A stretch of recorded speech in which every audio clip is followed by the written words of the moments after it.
सभी हमारे सम्मानित सदस्य इसको समझने की कोशिश करेंगे और रात को 8 से 10 बजे जुड़ने की कोशिश करेंगे। जो रजिस्टर पीछे रखा हुआ है उसमें अपना नाम, एड्रेस, मोबाइल नंबर और प्रदेश का नाम भी लिख देंगे, क्योंकि यहाँ कम से कम लोग जरूर कम है लेकिन कम से कम 10 प्रदेशों के लोग यहाँ बैठे हुए हैं। तो कृपया प्रदेश को हमें छांटने में आसानी होगी, क्योंकि हम एक ऐसा कदम भी आगे बढ़ाएंगे कि जो लोग अलग अलग प्रदेशों से आए हैं वो उन्हीं को हम वहाँ का प्रतिनिधित्व सौंपेंगे कि वो उसकी अगुवाई करें उस प्रदेश की हमारे अपनी लाइन में, ताकि हम अपने समाज का भला कर सकें। हमारे बीच में राजेंद्र पाल गौतम सर आ चुके हैं, तो मैं चाहूँगा कि हमें 2 शब्द बोलकर वो आशीष वचन भी दें, और क्योंकि उनका कार्य तो मेरे शब्दों में एक सूरज को दीपक दिखाना है, परंतु मैं प्लीज़ उनको अनुरोध करूँगा कि सर प्लीज़ आएँ और 2 शब्द बोलने का कष्ट करें, प्लीज़ सर। राजेंद्र पाल गौतम जी आ रहे हैं अपना विचार देने के लिए। सबसे पहले दुनिया को शांति और मानवता का संदेश देने वाले तथागत भगवान बुद्ध, महर्षि वाल्मीकि जी, संत गुरु रविदास जी, संत कबीरदास जी, गुरु नानक देव जी, ज्योतिबा फूले जी, सावित्रीबाई फूले जी, फातिमा शेख जी, साहू जी महाराज, नारायण गुरु पेरियार रामास्वामी नायकर जी, डॉक्टर बाबा साहेब अम्बेडकर जी, माता रमाबाई जी, मान्यवर कांसीराम साहब, जगदेव प्रसाद कुशवाहा जी, रामस्वरूप वर्मा जी, ललित सिंह यादव जी, कर्पूरी ठाकुर जी और समाज के सभी ऋषि मुनियों महापुरुषों के चरणों में कोटि कोटि नमन करते हुए मंचासीन सभी अतिथिगण और साथियों सभी को क्रांतिकारी जय भीम करता हूँ, विनम्र नमो बुधाय करता हूँ।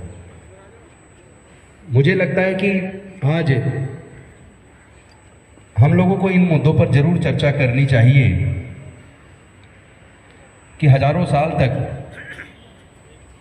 शिक्षा से, ज्ञान से हमें वंचित रखा, व्यापार से वंचित रखा, संपत्ति से वंचित रखा, लेकिन डॉक्टर बाबा साहेब अम्बेडकर जी ने फिर हमारे आगे बढ़ने के रास्ते खोले।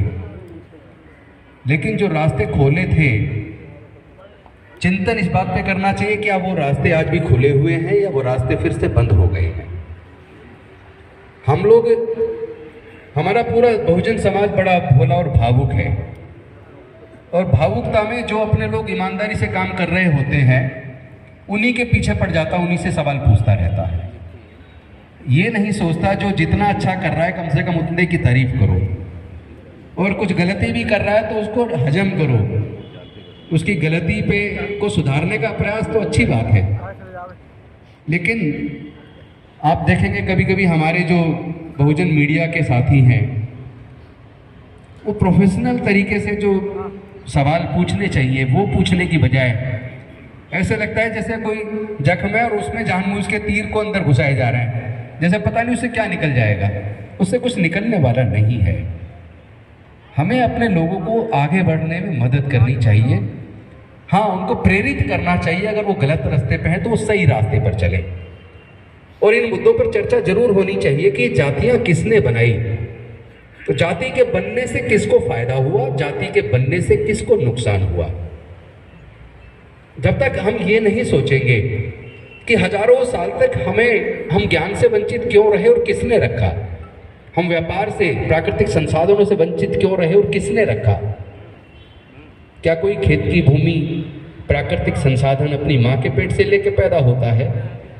अगर माँ के पेट से लेके पैदा नहीं होता तो केवल कुछ ही लोग उसके मालिक क्यों हैं? हम उसके मालिक क्यों नहीं बन पाए? क्या इस पे चर्चा नहीं होनी चाहिए? चर्चा तो इस बात पे भी होनी चाहिए कि कोई व्यक्ति गंभीर रूप से बीमार हो जाए और उसको डॉक्टर कहे कि आपका बड़ा ऑपरेशन होना है, आपको 10 यूनिट ब्लड का इंतजाम करना है, तो भाई पूरे दुनिया में एक भी एग्जाम्पल ऐसा क्यों नहीं मिलता जिसका ऑपरेशन होना है, जिसको ब्लड की ज़रूरत है अपनी जान बचाने के लिए, वो ये कहे कि मैं केवल ब्राह्मण का ब्लड स्वीकार करूंगा, या मैं क्षत्रिय या वैश्य का ब्लड स्वीकार करूंगा, या केवल मैं मुस्लिम या ईसाई का ब्लड स्वीकार करूंगा। सब जानते हैं कि जानवर का ब्लड इंसान को नहीं चढ़ सकता। इंसान की जान बचाने के लिए इंसान के ब्लड की जरूरत पड़ेगी। इसका मतलब कुदरत ने तो सबको इंसान बनाया, चालाक लोगों ने वर्ण और जातियां बनाई, और उन्हीं के कारण से हम लोग पढ़ाई से, ज्ञान से, संपत्ति से, व्यापार से, हर चीज से वंचित रहे। लेकिन भला हो ऐसे में डॉक्टर बाबा साहब अम्बेडकर का, जिन्होंने हजारों साल की न केवल गुलामी तोड़ी बल्कि हमारे आगे बढ़ने के रास्ते बनाए। लेकिन एक षड्यंत्र के तहत फिर से वो रास्ते हमारे उन्हीं षड्यंत्रकारियों ने, जिन लोगों ने जातियां बनाई, वर्ण व्यवस्था बनाई, उन्हीं लोगों ने षड्यंत्र के तहत जानबूझकर सरकारों का इस्तेमाल करके एजुकेशन को पूरी तरीके से आज प्राइवेटाइज कर दिया और इतना महंगा कर दिया कि हमारे लोग काबिल भी हों और मान लो वो इंजीनियरिंग मेडिकल में कहीं सेलेक्ट हो जाए, प्रोफेशनल अच्छे कोर्सेज में सेलेक्ट हो जाए, तो उनके पास इतना पैसा भी ना हो कि वो फीस जमा कर पाए और उसके बाद वो फिर पढ़ाई से वंचित रह जाएं। तो कौन लोग हैं जो हमारे लोगों को पढ़ाई से वंचित करना चाहते हैं?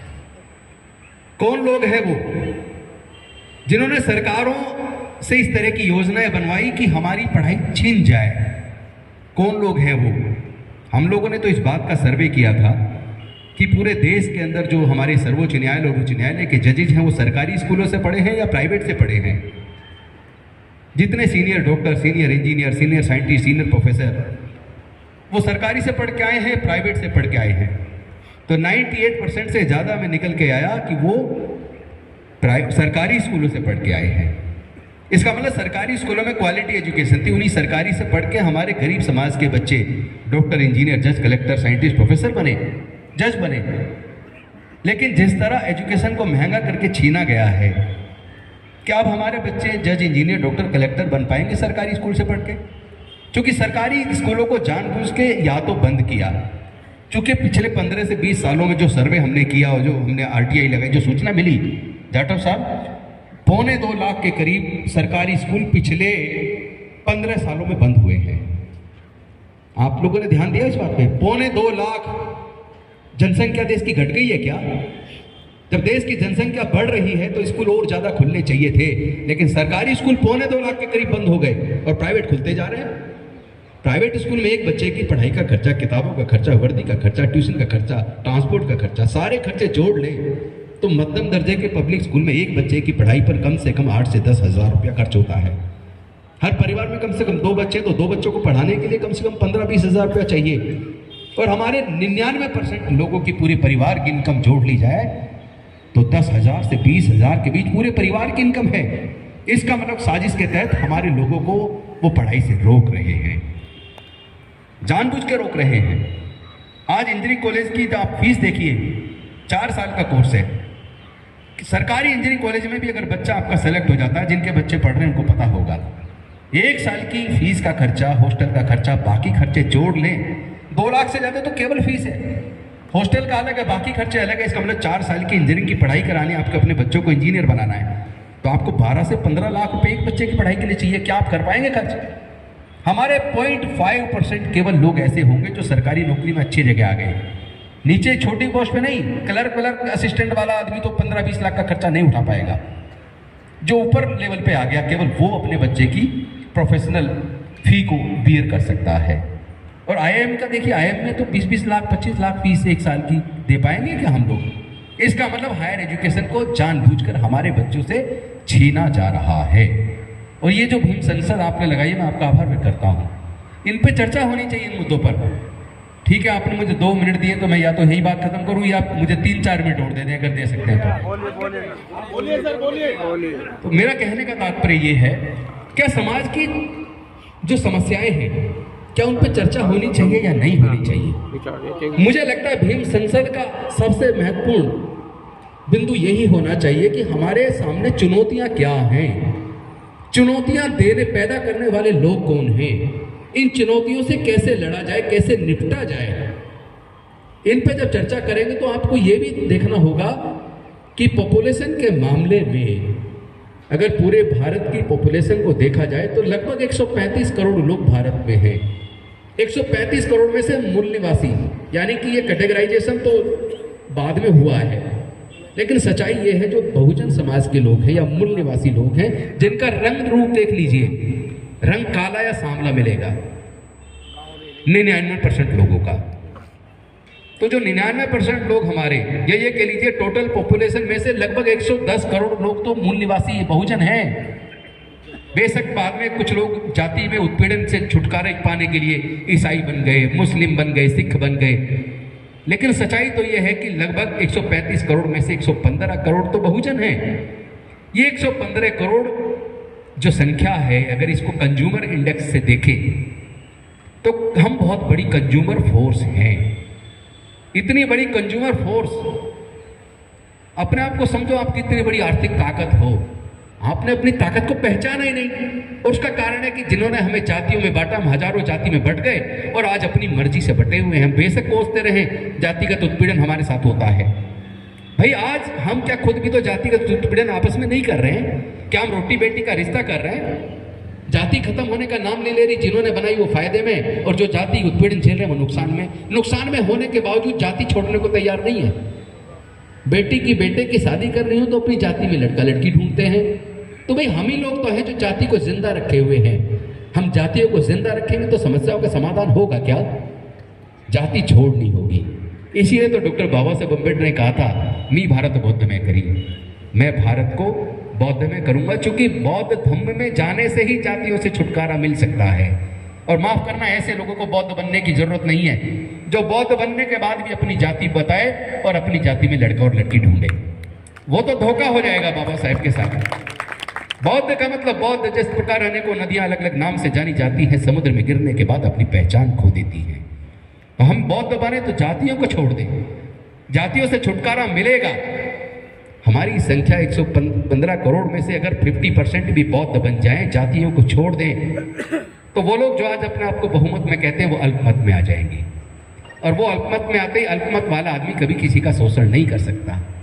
आज वो इसलिए शोषण कर पा रहे हैं क्योंकि उनको ताकत हम लोग दे रहे हैं। चाहे वो बजरंग दल हो, विश्व हिंदू परिषद हो, आरएसएस हो, कोई भी देख लीजिए, उनके जो धार्मिक जुलूसों में जो नंगी तलवारें लहराते हैं या दंगों के अंदर जिनका इस्तेमाल होता है, या जो लोग कावड़ लेने जाते हैं, कभी सर्वे कर लीजिएगा, उसके अंदर 95% से ज्यादा लोग अनुसूचित जाति जनजाति पिछड़े वर्ग के लोग होते हैं। आप क्यों जा रहे हो? क्यों ताकत उनको दे रहे हो? जो लोग आपका उत्पीड़न कर रहे हो उन्हीं को ताकत दे रहे हो। भाई जान के दे रहे हो या अनजाने में दे रहे हो, देते रहो ना।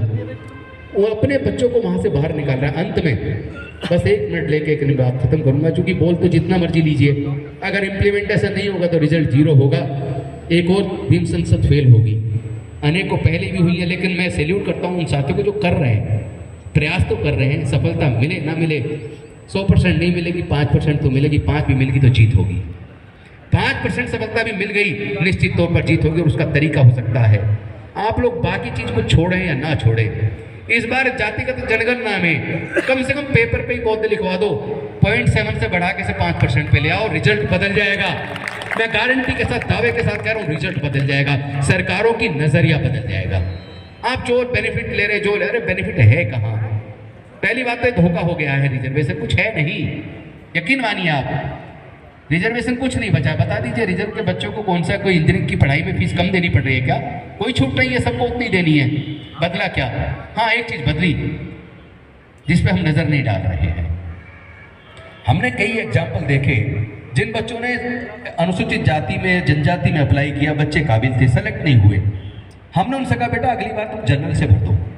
मेरे पास कम से कम 15 एग्जाम्पल है जो 2-3 बार सेलेक्ट नहीं हुए, जनरल से भर गए, आईएएस बन गए, इंजीनियरिंग में आ गए, मेडिकल में आ गए, वो लोग सेंट्रल एक्साइज कस्टम्स में आ गए।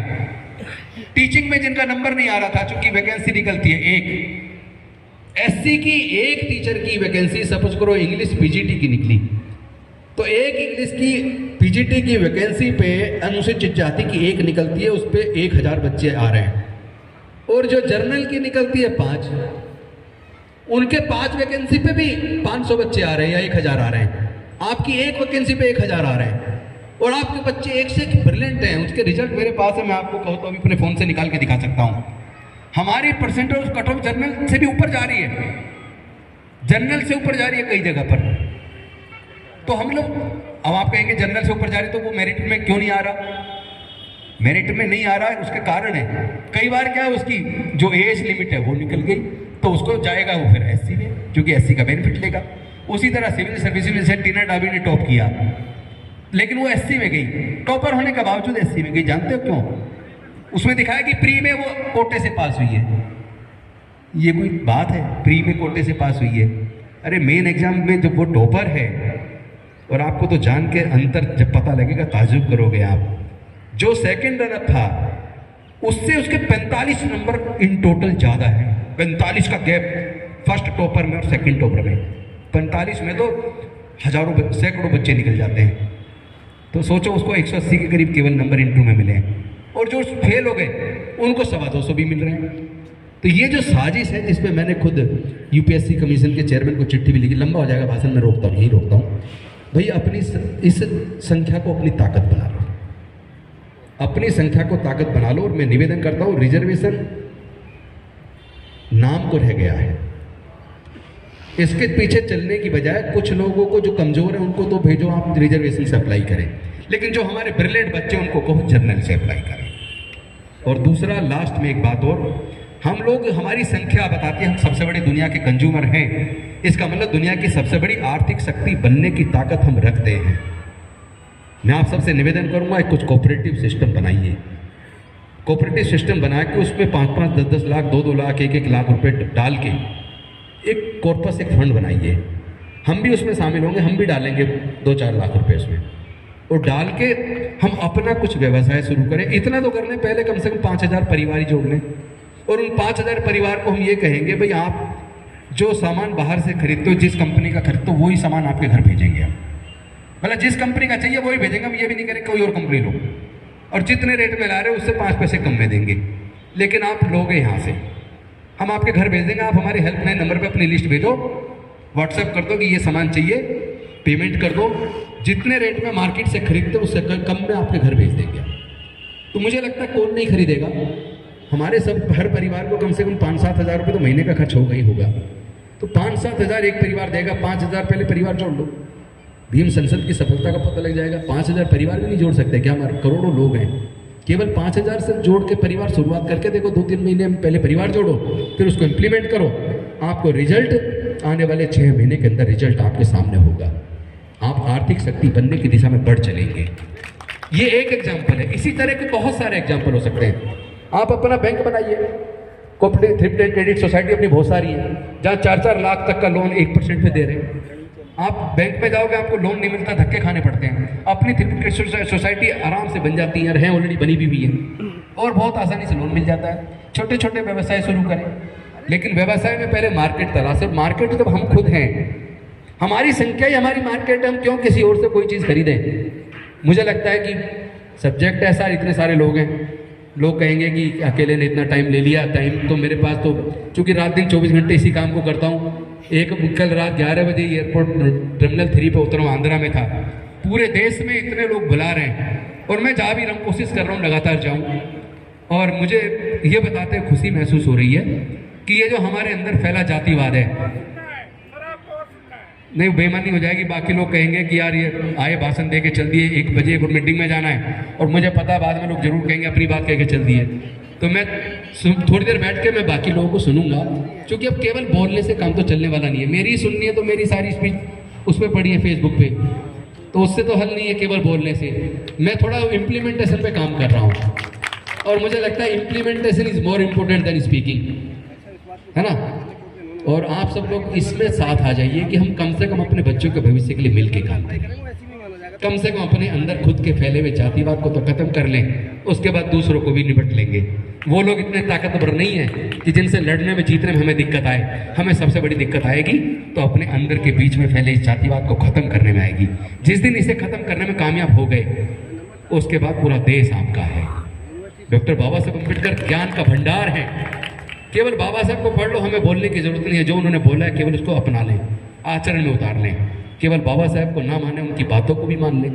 केवल मूर्तियां लगाने में टाइम ना लगाएं, उनकी विचारधारा को धारण करने में, बुद्ध के धम्म को धारण करने में अगर हम ईमानदार बन जाएंगे तो मैं समझता हूँ समाज की समस्याओं का समाधान हो जाएगा।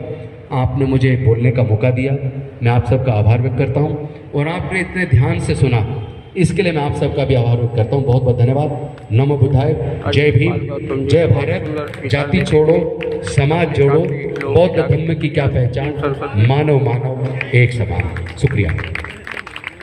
परिवार टीवी को लाइक करें, सब्सक्राइब करें, शेयर करें।